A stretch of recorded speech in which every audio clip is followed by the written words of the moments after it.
A silver coin rings out against the stone floor of the temple, 30 of them, to be exact, surrounded by enemies. His bones slipping out of joint. A prophet writes about a servant standing silent before his shearers. The Persians will not conceptualize crucifixion for another 500 years. Alexander the Great will not bring the practice to the Mediterranean world for centuries after that. The Romans will not perfect it as a tool of state terror until long after David is dead. Yet here it is, locked in the Hebrew scriptures, waiting. The priests, standing at the foot of the cross, know Psalm 22. They have memorized it since childhood.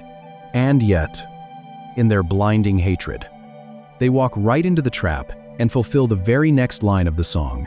Verse 7 says the enemies will mock, shake their heads, and sneer. He trusts in the Lord. Let the Lord rescue him. Matthew chapter 27 records the exact words of the religious leaders shouting up at the cross. He trusts in God. Let God rescue him now. They are not just killing a dissident. They are reading the script. The sheer physical exertion of this execution drains the body of every drop of moisture. And as the human frame finally begins to shut down, it triggers an overwhelming physiological alarm, one that forces Jesus to make a highly specific request. His throat is completely closed.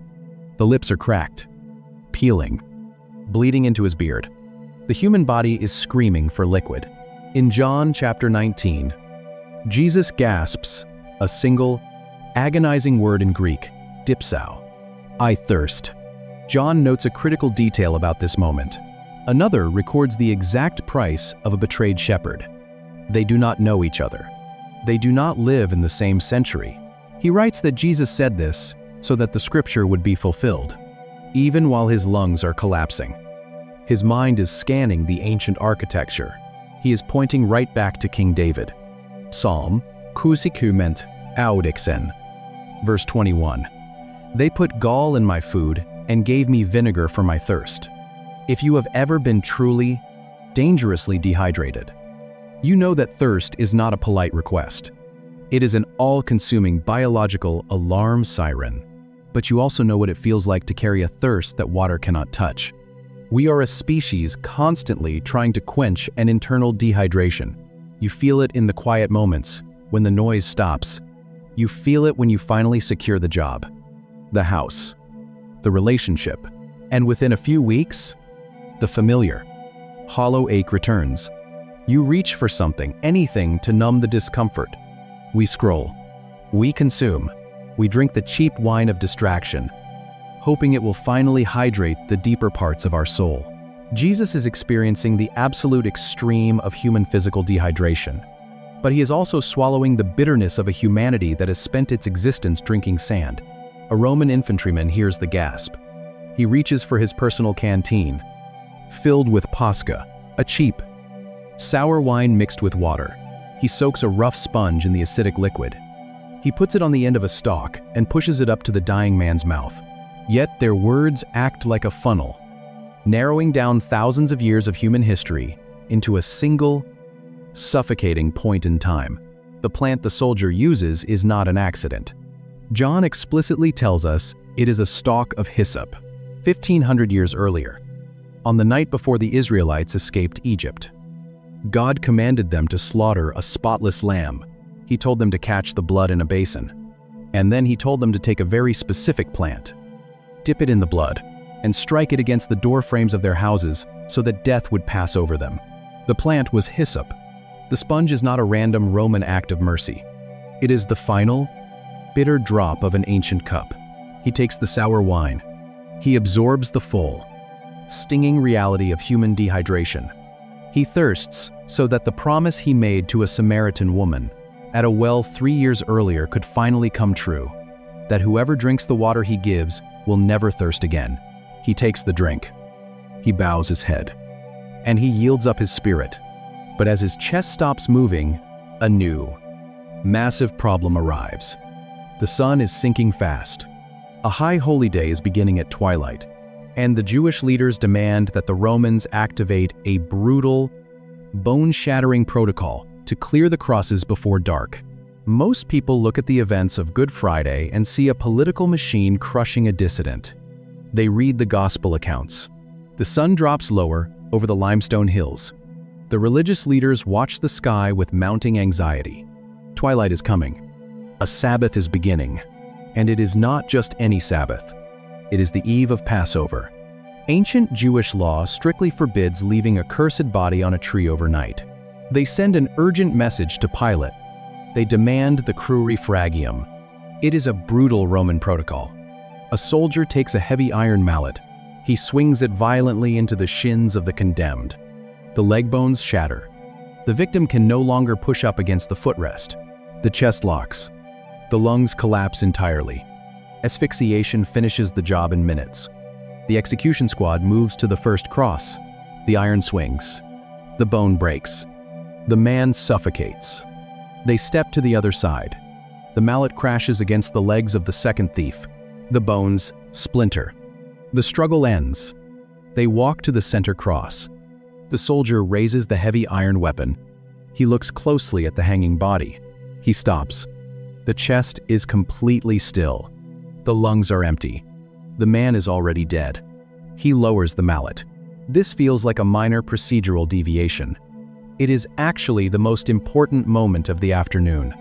1500 years before this Friday, in Exodus chapter 12, Moses is writing down the strict, unyielding rules for the Passover sacrifice. The lamb must be spotless, and assume they are watching a tragedy unfold, a situation that spiraled out of the disciples' control, ending in blood and failure. The blood must go on the doorframe. And then God issues a hyper-specific command in verse 46 regarding the animal's body: do not break any of the bones. The word Moses writes for break is the Hebrew shabar. It means to burst, to crush, to shatter into pieces. It is a violent verb. God commands that the skeletal architecture of the sacrifice must remain completely intact. You cannot shabar the lamb. The Roman mercenary holding the mallet does not know Exodus. He does not know Moses. He just knows a dead man does not need his legs broken. But standard protocol requires a confirmation of death. So the soldier grabs a heavy pilum, a Roman spear. He thrusts the broad iron blade upward into the side of the ribs. Blood and water immediately spill out, splashing onto the rock below. With one violent thrust, two ancient prophets speak at exactly the same time. David's voice rings out from Psalm 34. He protects all his bones. Not one of them will be broken. Zechariah's voice echoes from chapter 12. They will look on me, the one they have pierced. The missing hammer strike is not a stroke of luck. It is the absolute seal of validation. The man on the center cross is not a failed revolutionary.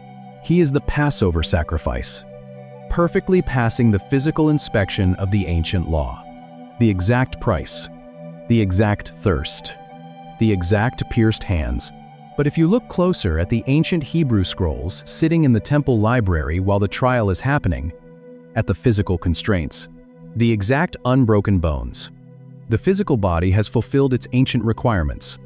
But as the soldiers begin pulling the nails to take the body down from the wood, the camera must pull back to see what the earthquake just did to the massive building inside the city. A massive curtain woven from blue, purple, and scarlet yarn hangs in the center of the Jewish temple in Jerusalem.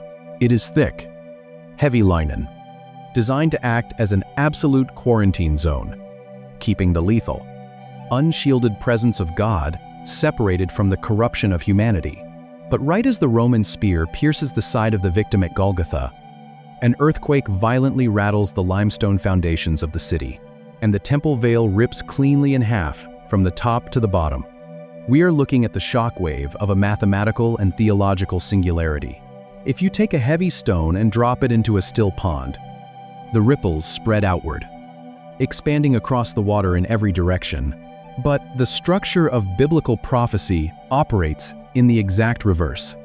Over a period of 1,000 years, dozens of distinct authors, kings sitting in palaces, shepherds watching flocks, priests serving in the tabernacle, and poets hiding in caves drop their own stones into the water of human history. Isaiah writes about a silent sheep facing the shearer's blade. Zechariah records the exact 30-piece wage of a betrayed shepherd, of the execution. At the words the victim chooses to gasp from the wood, you start to see something the tragedy reading completely misses. Moses dictates the anatomical requirements of an unbroken sacrifice. David composes a song about a man suffocating, his hands and feet pierced, his garments gambled away for sport. These men are separated by centuries, writing in different political climates, entirely unaware of how their specific vocabulary will be weaponized by an empire that does not yet exist. But instead of rippling outward, their prophetic waves travel inward. They converge. They compress. In physics, a singularity is a point in space, where mass is compressed to infinite density, creating a gravitational pull so intense that the normal laws of reality completely break down. The crucifixion is a biblical singularity.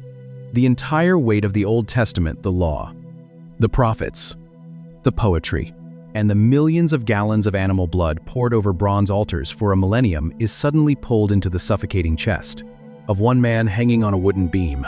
The normal laws of religion are breaking down. For 1,500 years, humanity had to carefully navigate the rituals, the washings, and the precise animal sacrifices, just to approach the divine presence without being destroyed. But when the prophecies compress into this single 6-hour window, think about the physical reality of a public execution. The victim cannot control the price his enemies pay to betray him. The entire architecture of that ancient system collapses under the weight of its fulfillment. The tearing of the temple veil is the physical manifestation of that collapse. The cross is not a tragic end to a beautiful teaching ministry. It is the demolition of the barrier between heaven and earth. The quarantine is permanently lifted. The coordinates have all been met, and the prophecies have perfectly locked into place.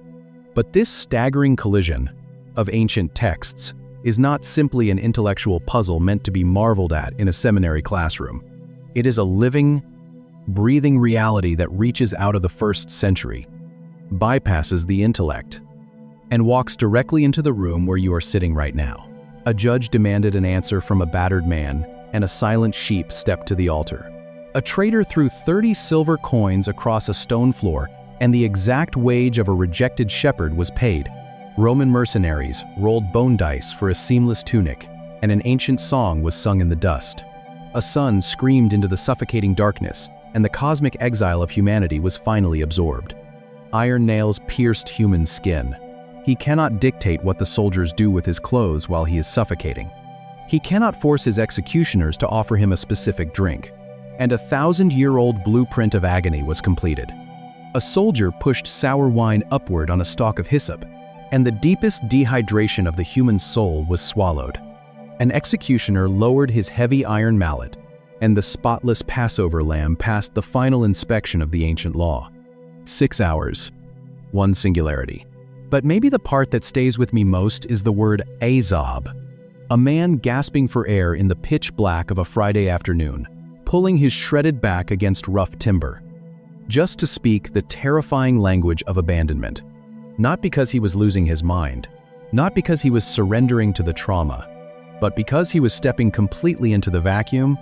If you are in a season where you feel completely exposed, where God feels quiet and your circumstances feel like a series of chaotic, random collisions, the cross is a place to sit. The pain is not an accident. The God who orchestrated the convergence of 30 prophecies down to the exact roll of a Roman die is not losing the thread of your story. He has not withdrawn his presence. He absorbed the Azab so that you would never have to.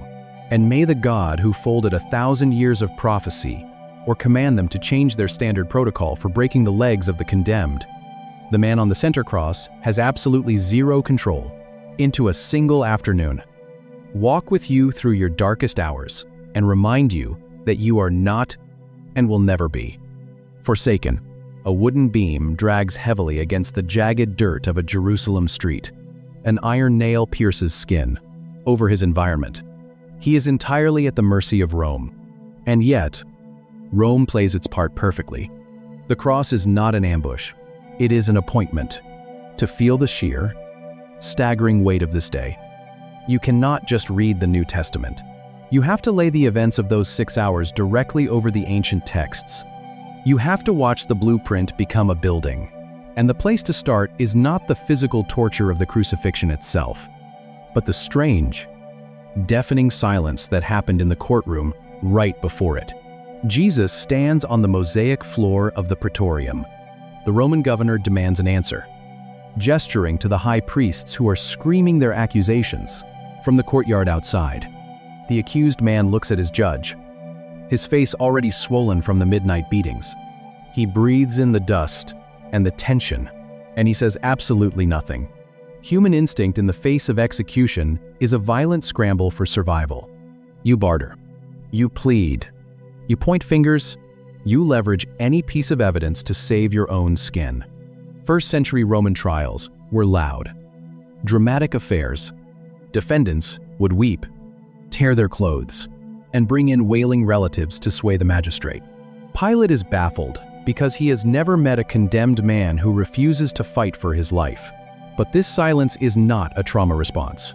It is a text coming alive. 700 years before this courtroom, the prophet Isaiah writes, biting deep into the wood beneath. A sponge, dripping with cheap, sour wine, is pushed upward on a stalk of hyssop, a strange, haunting poem about a servant of Yahweh. It is a text that bewildered ancient Jewish scholars. They expected a Messiah who would ride in on a warhorse, sword drawn, ready to shatter the empires of the world. But Isaiah writes about a man despised, rejected, and crushed. And in Isaiah chapter 53, verse 7, he zeroes in on a highly specific behavioral detail. He was oppressed and afflicted, yet he did not open his mouth. He was led like a lamb to the slaughter, and as a sheep before its shearers is silent, so he did not open his mouth. Isaiah does not compare him to a trapped wolf or a cornered lion. He compares him to a sheep. When you shear a sheep, the wool falls to the dirt. The shears clip tight against the skin, and the animal is unnervingly quiet. It yields to the blade by refusing to speak in his own defense. Jesus is legally sealing his own fate under Roman law, but prophetically, he is establishing his identity. He is not a victim of a corrupt justice system. He is the Passover lamb stepping up to the altar. The men who walked with Jesus for 3 years did not understand this in the moment. When Peter saw the temple guards coming in the dark with torches, he drew a sword and aimed for a head. He thought they were in a political tragedy. He did not realize they were inside a liturgy. Every swing of the Roman flagrum. The sky above a skull-shaped hill goes completely black in the middle of the afternoon. These are the sights and sounds of an execution. Every false accusation. Every moment of deafening silence is tracing the exact lines Isaiah drew centuries earlier. Isaiah's scroll did not stop at the trial. It predicted that this servant would be assigned a grave with the wicked, but be with the rich in his death. It predicted he would be pierced for the transgressions of his people. It laid out the spiritual mechanics of an execution that would somehow heal the world. Isaiah captured the posture of the sacrifice, but another prophet wrote down the exact accounting of the betrayal. Judas walks into the temple sanctuary. The leather pouch feels like fire in his hands. He cannot keep it. He hurls the coins across the room. 30 pieces of silver hit the stone floor. The sound echoes against the heavy marble walls. The priests stare at the scattered metal. It is the price of blood. They cannot put it back into the sacred treasury. They gather the coins. They walk out and purchase a graveyard for foreigners. A potter's field, 500 years earlier. The prophet Zechariah picks up a pen. Zechariah chapter 11, verses 12 and 13. He records a strange vision of a shepherd rejected by his own people. The shepherd asks for his wages. They pay him exactly 30 pieces of silver. God tells Zechariah, "Throw it to the potter, the handsome price at which they valued me." The exact price. The exact destination. But they are also something else. They are an impossible collision. Within a single 6-hour window, on a Friday in Judea. A few hours later, The timeline shifts to a hill outside the city walls. 4 Roman soldiers sit in the dirt. Dust sticks to their sweat. They look up at the bleeding man. They look down at his clothes. Execution protocol is standardized across the empire. The victim is stripped. The physical property becomes the bonus of the death squad. They take the outer garments. They rip the coarse fabric. 4 pieces for 4 soldiers. But the tunic remains. It is woven from top to bottom. It has no seams. This is not an ordinary piece of clothing. It mirrors the precise instructions given in Exodus for the garments of the high priest entering the Holy of Holies. Tearing it would violate the ancient law of the priesthood. To the Romans, tearing it simply ruins good cloth. So they make a different choice. They pull out their dice. They roll bone on the hard earth to see who takes the prize. 1,000 years before this moment, a Hebrew king writes a song. Psalm Coxi Quimenta Coxi. Verse 18. They divide my clothes among them and cast lots for my garment. The Roman soldiers have never read a Hebrew scroll. They do not know David. They are pagan mercenaries simply trying to profit off a dying Jew. The gambling is not a random act of cruelty. It is the click of an ancient lock. More than 30 distinct, verifiable, centuries-old prophecies collapse into reality. We are not talking about vague predictions of a good man suffering. Every roll of the bone is governed by a text written 10 centuries before they were born. The physical execution is terrifying. The iron nails holding his wrists to the crossbeam are agonizing. The theft of his last earthly possession is humiliating. But the true horror of this day is not what is happening to his body. It is the single word he is about to scream from the wood. The sky above Golgotha turns pitch black at noon. It stays dark for 3 hours. The physical pain is reaching its apex. But the true terror of crucifixion is asphyxiation. To speak, the condemned must push up on the iron in their feet, dragging their lacerated back against the raw wood, just to draw enough breath for a single phrase. And at the 9th hour, Jesus pushes up and screams, Eli, Eli, lema sabachthani? My God, why have you forsaken me? For centuries, casual readers have looked at this moment as a psychological breaking point. They assume the pain simply became too much, and the human side of Jesus finally snapped, but he is not losing his mind. He is quoting a text. He is pointing everyone standing at the foot of the cross directly back to the first line of Psalm 22. The word David writes in that ancient Hebrew song for forsaken is the verb azab. It is a devastating piece of vocabulary. We are talking about hyper-specific coordinates, the exact amount of a bribe, the exact method of torture, the gambling for a seamless piece of clothing. Azab means to leave behind, to abandon, to entirely relinquish. It is not just about physical distance. In the ancient Near East, azab was the word used when a sovereign patron withdrew his protection from a vassal, leaving them completely exposed to their enemies without a shield. It denotes an absolute, terrifying vacuum of relational shelter. God's presence is the oxygen of the biblical universe. To be azab by God is to suffocate spiritually before you suffocate physically. If the sheer weight of these ancient texts clicking into place is shifting how you read the Bible, you are exactly who this channel is for. Drop a thought in the comments and hit subscribe, because every week we go deeper into the text than you knew was possible. So Jesus hangs in the dark and absorbs the vacuum. The staggering weight of azab becomes clear when you look at how God uses it in the rest of the Hebrew Bible. In Deuteronomy chapter 31, Moses stands before the Israelites and gives them a foundational promise about the character of God. He will not leave you or forsake you. The word Moses uses for forsake is azab. God's defining covenant promise to his people is that he will never, under any circumstance, azab them. He will never cut the cord. He will never turn his back. But on the cross, the impossible happens. The Father turns away. The piercing of hands and feet, a method of execution that the men who wrote the prophecies could not have even conceptualized. The unbroken fellowship of the Godhead is violently torn apart. The cry is not a momentary lapse of faith. It is the absorption of cosmic exile. He takes the azab so that humanity will never have to. He quotes the first line of Psalm 22 because he is actively living it. But the men standing around the cross, the Pharisees and scribes who had memorized these texts since childhood, should have been terrified. Because if Psalm 22 starts with a cry of abandonment, it does not stop there. It goes on to describe the physical mechanics of this execution with a chilling anatomical precision that Rome had not even invented yet. Gravity pulls the human frame down. The chest cavity locks.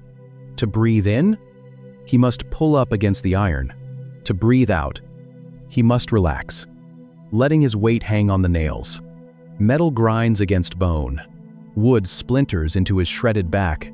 The Roman cross is an engineering marvel designed to maximize agony and prolong death. But the cross is not a Roman invention. It is a prophetic necessity. King David saw this exact scene 1,000 years before Rome laid a single brick. He saw the physiology of a man dying suspended in the air. Look closely at the center of Psalm 22, verse 14, because crucifixion had not yet been invented by the empire that would eventually use it. A king in a palace writes a song about a man. I am poured out like water. Sweat and blood coat the rough timber. All my bones are out of joint. The weight of a grown man pulling downward tears the arms from their sockets. The shoulders dislocate. The elbows pop. The chest expands to its absolute maximum limit, creating a terrifying paradox where the lungs are full of air but cannot exhale. David writes, "My heart has turned to wax. It has melted within me." Medical historians study the mechanics of crucifixion and point to hypovolemic shock. The body loses a catastrophic amount of blood and fluid. The heart beats wildly. Attempting to pump blood that is no longer there, pericardial effusion begins. Fluid gathers in the membrane around the heart wall.